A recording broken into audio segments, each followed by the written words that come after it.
Lumion interface. In our first step to learning Lumion, we will start by getting familiar with the interface. Let's open up a new plain scene like that and check out that interface. And that is the main interface of Lumion. We will now take an overlook about that interface, and later on we will explain each and every tool in detail. Let's start from the top, where we can find layers. And layers could be very useful to add different objects to different layers. To show and hide objects in Lumion. Just a small note here. We can't hide an active layer, which is the one you are currently on. So we will need to go to a different layer to hide layer 1. Let's unhide all for now. We can add new layers from here, and we can rename layers by double-clicking here and rename our layer. And we will put that into good use in our project case study. There is an on-off button on the top right that toggles automatic hide of layers or keep it appeared all the time. On the upper right here we have that tiny button called Set Eye Level at 1.6 meter. And that is very helpful if we are accidentally fly too high or too low. We press that button that sets us back to the ground. Next to that button, there is an icon that tells us the statistics of how heavy our scene related to the computer we are using. The percentage of our CPU in use, the free gigabytes in GPU, how many 3D points in our scene, and the FPS, frames per second rate of the scene movement. Down on the left hand side we have this group of tabs where most of the work will be done using these tools and subtools. First we have Objects tab, where we can either import models to our Lumion scene using that green button, or we can use these set of libraries of imported models, nature models, fine detailed nature models, people and animals, effects, sounds, utilities, lights, transport, outdoor and indoor elements, and the last button on the right, select all categories. Once we choose any of these objects, we will then use the right set of buttons to control our objects, like placing, selecting, and move free, move up and down, move horizontal, or type in coordinates for that object. Then we have rotate, where we can set the orientation of our objects. Scale, where we can scale our objects, and delete, where we can delete objects. We also have undo move to undo and deselect all button. The next tab we have is Materials, and this tab will show nothing unless we select an imported model to edit its materials. And Lumion has a very strong and impressive group of materials.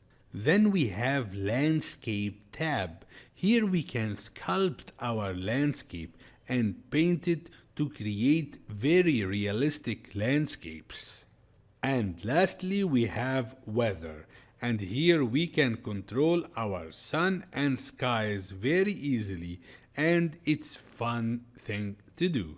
If we look to the lower right of our screen, we will find a group of buttons. One of them is lit and brighter than the other. That button is build. As long as we want to build our scene, we would be set to build.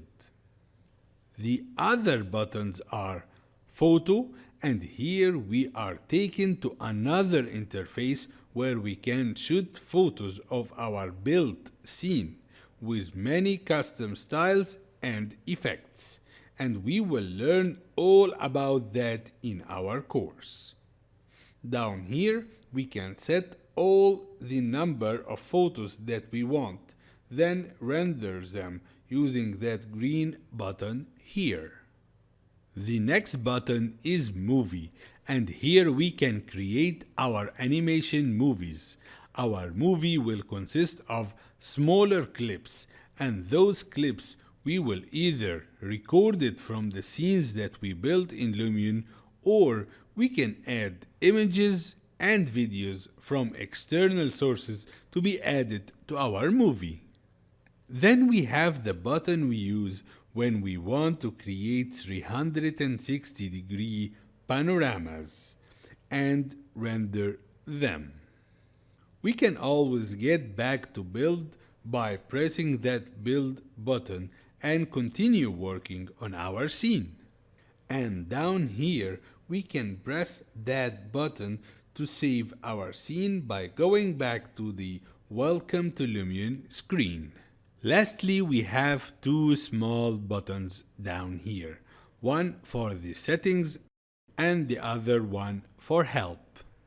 The settings button takes us to this screen where we can set the quality of our viewport in many ways.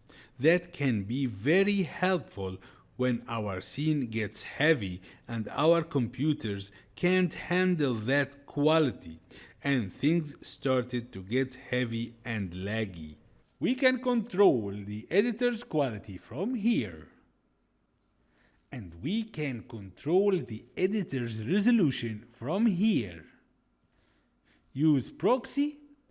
On, Lumion will replace models with proxies to help increase performance. Off will not replace models with proxies. Auto, Lumion will only replace models with proxies when the camera moves. High quality trees, when set to on, shows all trees in the editors in max quality.